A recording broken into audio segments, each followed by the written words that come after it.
What's up, guys? It's your old pal Jizzo here, and I'm sitting in my hotel room in Minnesota in one of those old school jacuzzi tubs.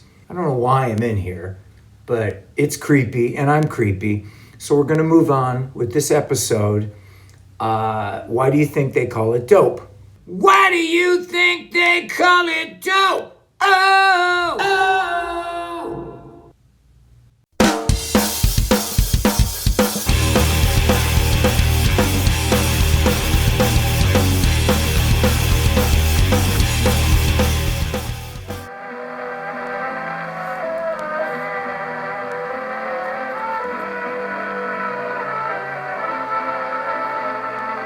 Remember the actor Billy Gray?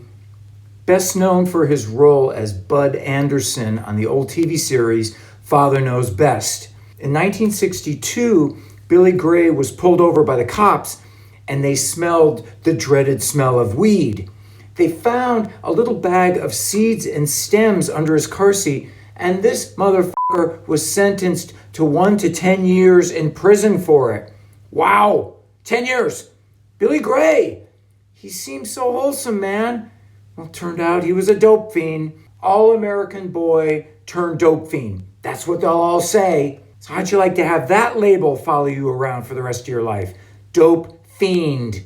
In 1998, Bob Denver, Gilligan of Gilligan's Island, was arrested for possession of 35 grams of dope. You almost expect that. Gilligan was always fucking up. Why should his real life be any different?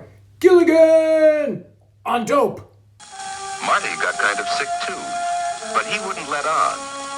He was determined to be one of the gang. You know what? I used to be a dope fiend. I admit it. From the time I got up first thing in the morning to the last thing I did before I went to bed, I was stoned. Stoned immaculate. A full-time card-carrying dope fiend. A doper.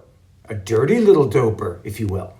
But even in my wildest dreams, I could never have imagined dope stores on every corner, like Walgreens, like McDonald's, bags of dope, bushel baskets of dope, pre-rolled joints or doobies. I have 3 pot dispensaries walking distance from my house. How's that for convenience? And don't you love the term dispensary? Like it's a hospital, like they're helping people. They're dope stores. They're selling dope. They used to call these people dope pushers, but these days, nobody seems to have to push anything on anybody. The stakes are high, and so am I. Shut up, shut up! Now, I know that the dope is 100 times stronger than the crap barrio weed I used to smoke back in the 80s.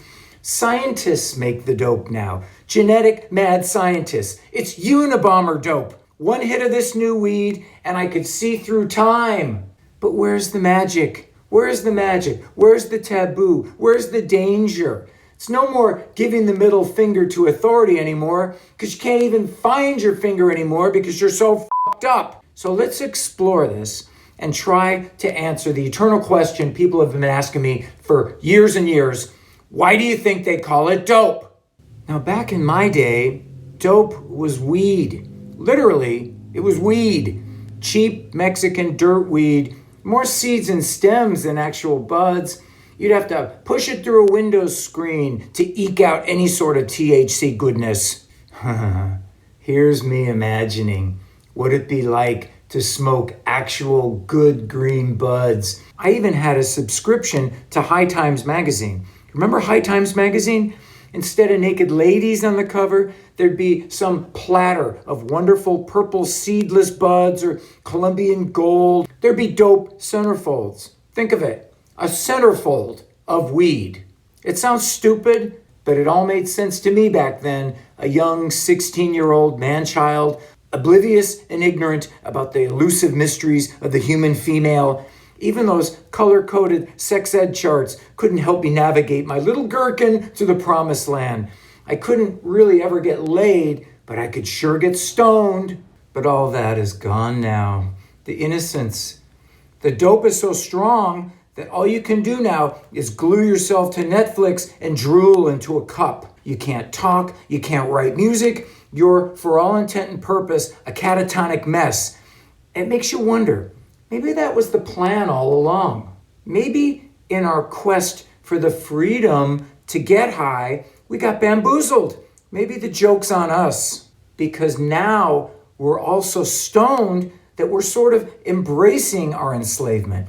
Enslaved to cable TV, enslaved to the internet, enslaved to our horrible phones, and now we're enslaved to this turbo dope that smacks you in the head like a good old-fashioned lobotomy. My old band sang about dope. That's why Pantera and Skid Row took us out on tour, because they dug the dope songs. We sang about booze. That's why the UK loved us, because of the booze songs. I used to play the movie Barfly on my VHS player before every show. That was my pre-drunken ritual. I mean, what kind of world is it when a drunken Charles Bukowski is your idol? The lyrics, fuel to run, one more round, start trotting boy, my friends are thirsty. All those lyrics came from that movie. I was already a broke dick musician. Why not aspire for something greater? Why not be a up literary genius? Weed to get you through the day. Weed to help you compose new music. Weed for the bonding ritual of the 4 band guys trying to make it against all odds. You know, that's what weed was. See, when you're stoned, things don't seem so bad. I guess that's why we do it. You know, like the cliche says, to escape reality. Now that I'm sober, I miss the whole idea that ignorance is bliss. Toss back a few gummies like Altoids and sink deep into your beanbag chair. Get swallowed up by the idea of not giving a shit when you know you should give a shit, but you can't because you can't quite remember what was so shitty in the first place. Why do you think they call it dope? Because it feels good, daddy-o. It's your old pal Jizzo, rockin' and rollin'. We'll see you next time.